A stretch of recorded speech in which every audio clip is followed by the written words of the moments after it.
سیدنا ابو بکر صدیق رضی اللہ تعالیٰ عنہ اور حضرت عمر فاروق رضی اللہ تعالیٰ عنہ کی ذات گرامی قدر پر روافض کی طرف سے جتنے مطائن کیے گئے ہیں، ان مطائن میں سے ایک بہت بڑا جو تان ہے وہ یہ ہے کہ جنگ احد میں ابو بکر عمر رضی اللہ تعالیٰ عنہما یہ نبی علیہ الصلوۃ والسلام کو چھوڑ کر بھاگ گئے تھے اور جنگ سے فرار ہو گئے تھے۔ اور یہی تان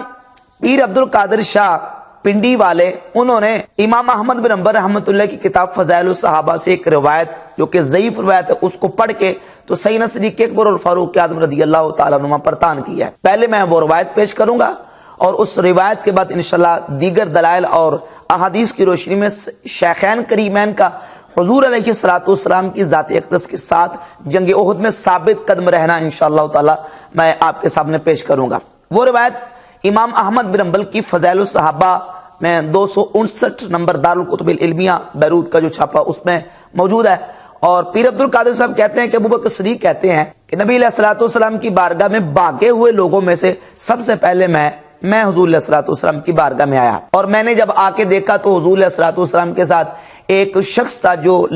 وہاں کفار کے خلاف لڑ رہا تھا اور وہ علی ہی تھے۔ پہلی بات تو یہ ہے کہ اس روایت کی استنادی حیثیت کو ہم دیکھیں گے کہ آیا یہ روایت جو ہے وہ درجہ صحت کو پہنچتی ہے کہ نہیں۔ تو جب ہم دیکھتے ہیں تو اس میں ایک راوی ہے جن کا نام ہے اسحاق بن یحییٰ بن طلحہ۔ اس راوی کے بارے میں آپ میزان الاعتدال سے ترجمہ اٹھا کے دیکھ لیں، تہذیب التہذیب میں اٹھا کے دیکھ لیں، اس راوی کے بارے میں محدثین نے سخت جرح اور جمہور محدثین کے نزدیک یہ ضعیف راوی ہے۔ اور اسی سلسلے میں امام ابن الجوزی کی یہ کتاب ہے کتاب الموضوعات میں صفحہ نمبر 598 پہ باب خروج الخلافت من بیت علی ابن ابی طالب رضی اللہ تعالی عنہ کے عنوان سے ایک روایت اسی اسحاق بن یحییٰ کی امام ابن الجوزی لے کے آئے اور روایت کو بیان کر کے کہتے ہیں ھذا حدیث لیس بصحیح قال احمد والنسائی اسحاق بن یحییٰ متروک الحدیث۔ امام ابن الجوزی کہتے ہیں کہ امام نسائی اور امام احمد ابن حنبل نے فرمایا کہ اسحاق بن یحییٰ متروک الحدیث ہے، وقال یحییٰ بن معین لیس بشیء، اور امام یحییٰ بن معین کہتے ہیں کہ لیس بشیء۔ ابن حبان اور عثمان بن فائد کہتے ہیں یعدی بالمعضلات لا یجوز الاحتجاج بہ، یعنی یہ معضلات روایت بیان کرتا تھا اور اس کی روایت سے احتجاج یہ جائز نہیں ہے۔ تو یہ تاثرات ہیں اور یہ موقف ہے علماء اسماء و رجال کا اور محدثین کا اسحاق بن یحییٰ کے بارے میں۔ تہذیب التہذیب میں اور میزان الاعتدال میں محدثین کے اقوال اسحاق بن یحییٰ کے بارے میں مذکور ہے کہ یہ منکر الحدیث ہے، واہی الحدیث ہے، یہ تکلم فی حفظہ ہی، علماء نے اس کے حفظ میں کلام کیا ہے اور اس طرح علماء نے اس کی روایت کو قبول نہیں کیا۔ تو یہ روایت اس کا مرکزی راوی جتنے اس کے طرق ہیں، تمام طرق کو جب ہم جمع کرتے ہیں اس کا ایک جو طریق ہے وہ فضائل الصحابہ میں موجود ہے، اسی طریقے سے ایک طریق اس کا دلائل النبوہ میں موجود ہے، مستدرک علی الصحیحین کی جلد نمبر 3 صفحہ 477 پہ موجود ہے، اور اسی طرح ہلیۃ الاولیاء میں اس کے یعنی متعدد جو طرق موجود ہیں، ان میں مرکزی راوی اسحاق بن یحییٰ بن طلحہ ہے جو کہ متروک الحدیث، واہی الحدیث اور ضعیف راوی ہے۔ اس کی روایت سند کے اعتبار سے یہ قابل قبول نہیں ہے۔ اچھا، اس کے بعد جو خیانت کی گئی اس روایت میں وہ یہ پیر عبد القادر صاحب نے خیانت کی، یہ کہا کہ ابو بکر کہتے ہیں کہ جو بھاگے ہوئے لوگ تھے ان میں سے پہلا آنے والا میں شخص تھا۔ حالانکہ یہ بات یاد رکھیں، دلائل انشاءاللہ آگے آئیں گے کہ جنگ احد میں جب کفار نے مسلمانوں پر درے کے پیچھے سے آ کے اچانک حملہ کر دیا تو نبی کریم صلی اللہ علیہ وآلہ وسلم کے ساتھ جو اس وقت لوگ موجود تھے، ایک تو منافقین کا جو ٹولہ تھا وہ تو بھاگ گئے بزدلی دکھاتے ہوئے اور وہاں سے فرار ہو گئے، بھاگے، اور ایک صحابہ کرام علیہ رضوان کا ایک وہ گروہ تھا جو اپنے پاؤں پہ نہ ٹھہر سکے اور ان کے پاؤں لڑکھڑا گئے اور وہ جنگ سے الگ ہو گئے۔ ایک وہ طبقہ تھا چند لوگوں کا، اور ایک وہ گروہ تھا نبی کریم علیہ الصلوۃ والسلام کے صحابہ کرام علیہ رضوان کی ذوات طیبات کا جو حضور علیہ الصلوۃ والسلام کے ساتھ ثابت قدم رہے، اور ان صحابہ میں مولا علی بھی موجود ہے، سیدنا صدیق اکبر و فاروق اعظم، حضرت طلحہ، حضرت زبیر رضی اللہ تعالیٰ عنہ، صحابہ کرام علیہ رضوان موجود تھے۔ اب یہ ہوا کہ جو صحابہ حضور علیہ الصلوۃ والسلام کے ساتھ ثابت قدم رہے وہ کفار کے مقابلے میں دفاع کرتے رہے مسلمانوں کا اور اسلامی لشکر کا، اور کفار کے خلاف لڑتے رہے۔ تو اب اس تھوڑے سے عرصے میں جو نبی کریم علیہ الصلوۃ والسلام کی ذات گرامی قدر جب پہاڑ کی اوٹ لے کے سائڈ پہ ہوئے تو جب حضور الگ ہو گئے تو باقی صحابہ اکرام جب لڑتے رہے کفار کے مقابلے میں، تو اب نبی علیہ الصلوۃ والسلام جب الگ ہوئے ہیں تو حضور علیہ الصلوۃ والسلام کی ذات اقدس کے ساتھ کون سے صحابہ تھے؟ پہلے ہم اس کو دیکھتے ہیں صحیح مسلم کی حدیث. یہ صحیح مسلم کی حدیث ہے. امام مسلم رحمۃ اللہ علیہ نے صحیح مسلم میں غزوہ احد کے حوالے سے جو احادیث بیان کی ہیں ان میں سے سب سے پہلی حدیث 4641 نمبر ہے. سیدنا انس بن مالک رضی اللہ تعالیٰ عنہ کی ذات گرامی قدر آپ فرماتے ہیں کہ رسول اللہ صلی اللہ علیہ وآلہ وسلم جب تنہا ہوئے، فرماتے ہیں کہ ان رسول اللہ صلی اللہ علیہ وسلم افرد یوم احد فی سبعۃ من الانصار ورجلین من قریش. جب حضور علیہ الصلوۃ والسلام تنہا ہو گئے تو آقا کریم علیہ الصلوۃ والسلام کے ساتھ 7 انصاری صحابہ تھے اور 2 صرف قریشی صحابہ تھے. 7 انصاری اور 2 قریشی صحابہ تھے حضور علیہ الصلوۃ والسلام کے ساتھ جب آقا کریم علیہ الصلوۃ والسلام جنگ احد میں تنہا ہوئے، الگ ہوئے. اب ہم دیکھتے ہیں کہ وہ جو قریشی 2 صحابہ تھے آپ علیہ الصلوۃ والسلام کے ساتھ، وہ 2 قریشی صحابہ کون سے تھے؟ یہ دیکھیے صحیح بخاری ہے اور یہ صحیح بخاری اور مسلم کی متفق علیہ حدیث ہے. صحیح بخاری میں اس کا نمبر ہے 4061، 4062 اور اسی طرح 3722 نمبر اس کا حدیث کا موجود ہے. ابو عثمان راوی کہتے ہیں کہ مجھے حضرت طلحہ اور حضرت سعد بن ابی وقاص رضی اللہ تعالیٰ عنہ دونوں صحابہ نے بیان کیا ہے اور وہ روایت کیا ہے، کہتے ہیں کہ لم یبقى مع النبی صلی اللہ علیہ وسلم فی بعد تلک الایام التي يقاتل فیہن. جب حضور علیہ الصلوۃ والسلام غزوہ میں موجود تھے تو آقا کریم علیہ الصلوۃ والسلام کے ساتھ کوئی بھی باقی نہیں رہا تھا غیر طلحہ و سعد رضی اللہ تعالیٰ عنہما. اس وقت حضور علیہ الصلوۃ والسلام کے ساتھ موجود تھے تو حضرت طلحہ اور حضرت سعد بن ابی وقاص رضی اللہ تعالیٰ عنہما موجود تھے. تو صحیح مسلم کی جو حدیث ہے جس میں 2 قریشی صحابہ کا ذکر ہے، صحیح بخاری اور مسلم کی متفق علیہ حدیث جو ہے اس سے یہ واضح ہو گیا کہ آقا کریم علیہ الصلوۃ والسلام کے ساتھ جو قریشی صحابہ موجود تھے وہ 2 جو تھے وہ کون سے تھے؟ حضرت طلحہ اور حضرت سعد بن ابی وقاص رضی اللہ تعالیٰ. حضرت طلحہ تو وہ صحابی ہیں جن کا تذکرہ جنگ احد کے ہی حوالے سے امام ترمذی رحمۃ اللہ علیہ نے اپنی جامع ترمذی کتاب الجہاد باب ما جاء فی الدرع حدیث نمبر 1692 میں بیان کیا ہے کہ جب آقا کریم علیہ الصلوۃ والسلام کو زخم پہنچے، سر مقدس پہ مغفر پیوست ہو گیا اور نبی کریم علیہ الصلوۃ والسلام کے رباعیات جو ہے ان کو زخم پہنچا تو حضور علیہ الصلوۃ والسلام جبل احد کی ایک چٹان پر چڑھنے لگے. تو یہ جامع ترمذی کی جو حدیث ہے اس میں یہ لفظ موجود ہے کہ حضرت سعد بن سیدنا طلحہ رضی اللہ تعالیٰ عنہ نبی کریم علیہ الصلوۃ والسلام کے سامنے بیٹھ گئے اور حدیث میں لفظ ہے کہ فَأَقْعَدَ طَلْحَةَ تَحْتَهُ فَصَعِدَ النَّبِيُّ صلی اللہ علیہ وسلم علیہ. حضرت طلحہ جب بیٹھے رسول اللہ صلی اللہ علیہ وآلہ وسلم حضرت طلحہ کے کندھوں پر سوار ہوئے حتی استوى علی الصخرۃ، حتیٰ کہ نبی کریم علیہ الصلوۃ والسلام پہاڑ کی اس چٹان پر چڑھ گئے. اور اس وقت رسول اللہ صلی اللہ علیہ وآلہ وسلم نے ارشاد فرمایا اوجب طلحہ، طلحہ نے اپنے اوپر جنت کو واجب کر لیا، یعنی طلحہ کے لیے جنت واجب ہوگی. اور بخاری مسلم کی متفق علیہ حدیث موجود ہے کہ جنگ احد میں رسول اللہ صلی اللہ علیہ وآلہ وسلم کی بارگاہ اقدس میں جو صحابی موجود تھے تو طلحہ رضی اللہ تعالیٰ جن کا جامع ترمذی سے ذکر ہو گیا. اور بخاری مسلم کی جو حدیث ہے اس میں مشہور حدیث ہے کہ رسول کائنات علیہ الصلوۃ والسلام نے حضرت سعد بن ابی وقاص رضی اللہ تعالیٰ عنہ کی ذات گرامی قدر کو حضور نے فرمایا ارمی یا سعد فداک ابی و امی، اے سعد تجھ پر میرے ماں اور باپ قربان ہو جائے، تیر پھینک. تو یہ سعد تھے رضی اللہ تعالیٰ جو تیر پھینک پھینک کے نبی کریم علیہ الصلوۃ والسلام کا دفاع کرتے تھے. تو جو 2 قریشی حضور کے پاس موجود تھے لم یبقى، حدیث میں لفظ ہے کہ اور کوئی باقی نہیں رہا، بس 2 صحابی تھے قریشی. اور کون سے تھے؟ سعد بن ابی وقاص اور حضرت سیدنا طلحہ. نہ مولا علی اس وقت موجود تھے، نہ ابو بکر صدیق اور نہ حضرت عمر فاروق رضی اللہ عنہ. اب سوال یہ پیدا ہوتا ہے کہ وہ کہاں تھے؟ تو وہ کفار کے خلاف لڑ رہے تھے اور رسول اللہ صلی اللہ علیہ وآلہ وسلم کی طرف سے دفاع کر رہے تھے. اور کفار کے ساتھ جب نبرد آزماتے، امام ابن سعد نے اپنی کتاب طبقات ابن سعد کی جلد نمبر 1 صفحہ 270 پہ اس بات کو بیان کیا. ثبت معه اصابۃ من اصحابہ 14 رجلا من المہاجرین. فرماتے کہ حضور علیہ الصلوۃ والسلام کے ساتھ جو صحابہ ثابت قدم رہے وہ 14 صحابہ تھے، 7 انصاری اور 7 مہاجر صحابہ. جو 7 مہاجر صحابہ تھے سبعۃ من المہاجرین فیہم ابو بکر صدیق رضی اللہ تعالیٰ عنہ، جو حضور علیہ الصلوۃ والسلام کے ساتھ صحابہ ثابت قدم رہے مہاجرین میں سے، ان میں سے ابو بکر صدیق رضی اللہ تعالیٰ عنہ کی ذات گرامی قدر بھی موجود تھے. تو اب صدیق اکبر رضی اللہ تعالیٰ عنہ کا حضور علیہ الصلوۃ والسلام کے ساتھ ہونا بھی بالکل واضح ہو گیا. اور یہ ہے کتاب امام